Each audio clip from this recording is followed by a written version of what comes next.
What's going on, everybody, and welcome back to Comic Breakdown. In this video, we are jumping into Sins of Sinister with Storm and the Brotherhood of Mutants, issue number 1. If you have not been keeping up with Sins of Sinister, I highly recommend you go check out part 1. This is throwing us 10 years after that issue. And to quickly recap all of this, we have seen Mr. Sinister use his position of power to secretly clone Moira. In doing this, he is exploiting her mutant gift and resetting reality to give himself a save point in his grand machine. And through much trial and error, Sinister has successfully managed to implant his own DNA into the resurrection process. This means the Quiet Council are all Sinisters. Storm and many of the mutants of Arakko, they are not hooked up to Cerebro. They are not part of the resurrection process, which means they could never be taken over by Sinister. And so Storm and her Brotherhood, they fight against Sinister. They fight against Krakoa. They fight against mutant kind itself. There is one last thing I do want to clarify. I saw some questions asking if this is the main continuity. This is 616 as we know it. When Sinister does what he does with his Moira clones, he's not making an alternate reality. He is changing his reality and making sure things go exactly how he wants them to go. He is manipulating the 616 reality to go in his favor every single moment. And though this still may be 616, all it takes is one Moira clone to reset it. That will be the only hope for all of mutant kind, for all of 616. Now, make sure you guys have subscribed to the channel, make sure that you like this video, and with that being said, let's dive into this breakdown. Alright gang, we are jumping 10 years into Sinister taking over everything. And Storm remembers how Arakko had died. She remembers confronting the Quiet Council. She wanted to know why. And when she arrived, she quickly learned exactly what was going on. That Sinister had taken over all of them, barely being able to escape via a psychic failsafe implanted by one of her friends. In that moment, she was ready to go to war. But destiny had told her to wait, and so she found what mutant she could, called in every single favor that she had. They were ready for anything, but they were not ready for everything. Everything all at once. Sinister threw everything he had at them, and of course he blamed the attack on the Skrulls. All propaganda to serve his bigger goal. But Storm and the others knew that these were the Chimera. While Storm and the Brotherhood had been planning, so had Sinister, and he left nothing to chance. They had fought against all hope. They fought knowing that they would lose. This is what it means to be from the broken land, to be a Rocky. But now the people, they have scattered across space. Some of them remain hiding in the asteroid fields that was once Arakko. The planet now destroyed, nothing but rock floating in space. This is where Storm and her Brotherhood of Mutants call their home base. They hide away here, unbeknownst to Sinister, waiting for their opportunity. This is where we see a conversation between Storm and Destiny. Destiny had told them to wait. She had said not to attack immediately. Now Storm is wondering, was that a good idea? Were the premonitions wrong? Because she sits on this broken land, this tiny piece of rock that is floating out in space. At this point, Storm is blaming Destiny for everything that has happened, but she is also skeptical on if this is actually Destiny. This is where we see IRONFIRE. Coming up from behind her, he recognizes that this is not Destiny. Body language being off. Vocal infliction too precise, as he drives that sword that is connected to his arm directly through her stomach.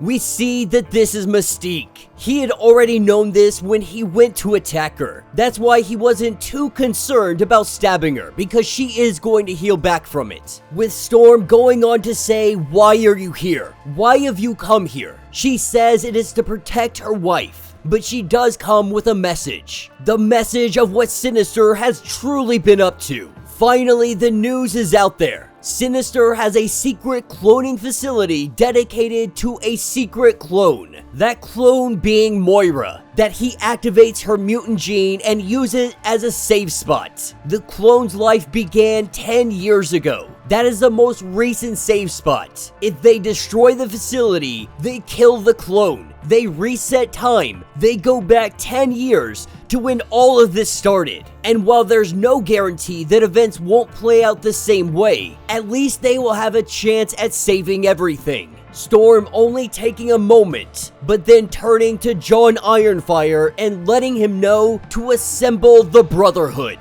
The Brotherhood made up of Cable, Cora, WizKid, Iron Fist, Quick, now Mystique being a part of this as well. And of course, the wonderful, the powerful, the beautiful Storm herself.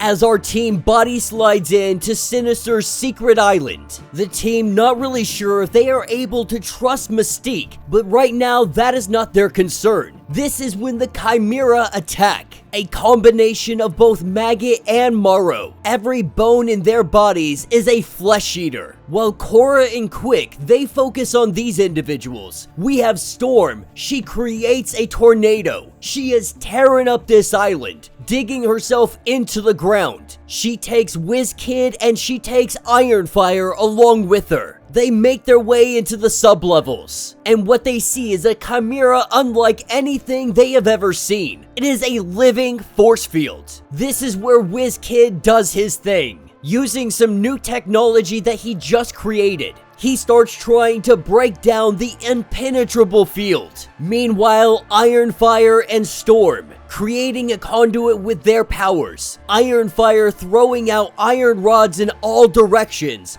and Storm electrifying them. We see the electrical current going through all of these chimera. With WizKid initiating his program, we see this entire thing teleported out of here. The entire lab, force field and all. The day has been won. The lab has been stolen. This is going to buy them just a little bit of time. With Storm turning her back on WizKid, we see him stand up and he drives a sword right through her stomach, asking Iron Fist if he was able to spot her this time. Because this is not WizKid, this is Mystique. Mystique played IRONFIRE for a fool. All of the body language, the vocal inflection, she has been faking it for years for this moment. That the Mystique that was on the surface fighting with Cable and the others was nothing more than a hard light hologram. When IRONFIRE goes in to kill her, that is where we see her able to translocate out of here, leaving Storm in a very wounded position. John IRONFIRE calling for a medevac. That is what takes us to the World Farm.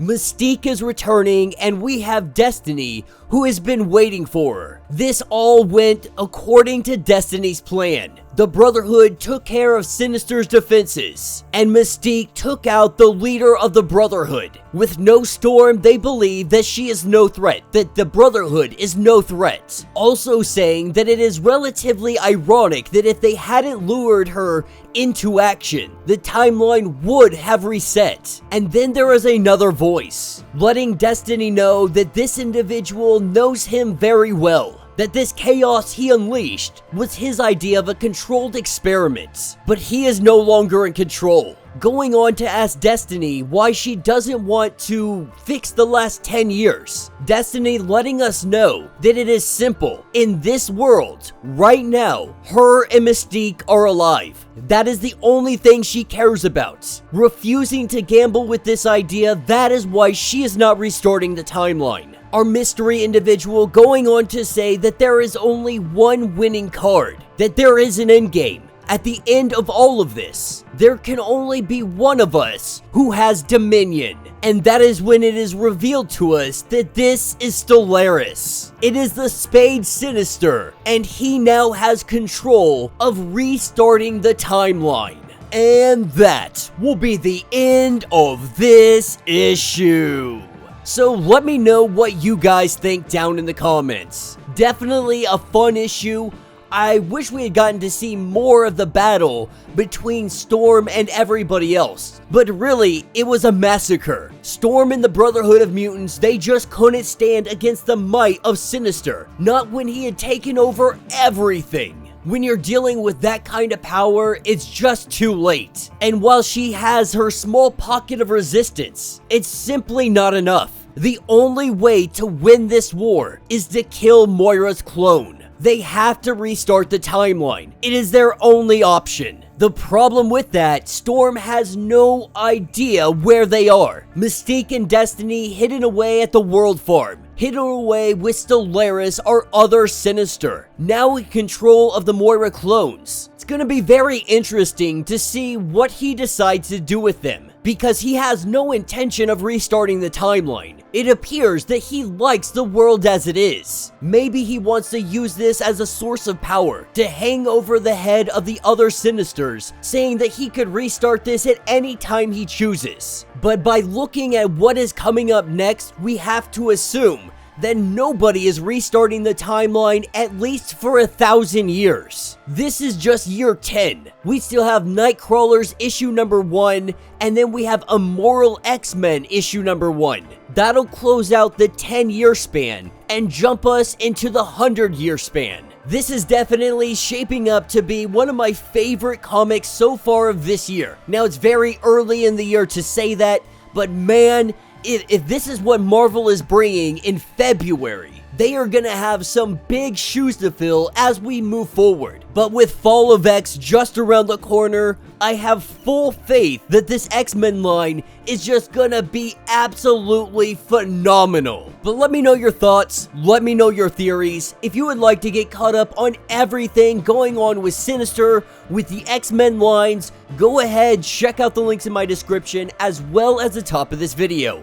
It is going to get you completely caught up on everything that has been going on with this era of X-Men. If you would like to support the channel, you can always do so by joining the channel membership. Much like Patreon, having 5 different tiers, from $1 to $50, from loyalty badges to getting free comics every single month. Not only does this help out the channel tremendously, but you are getting tons of perks in the process. Now, if you are unable to do any of that, do me a favor, subscribe to the channel, like this video, hit that notification bell, and with that being said, until the next breakdown.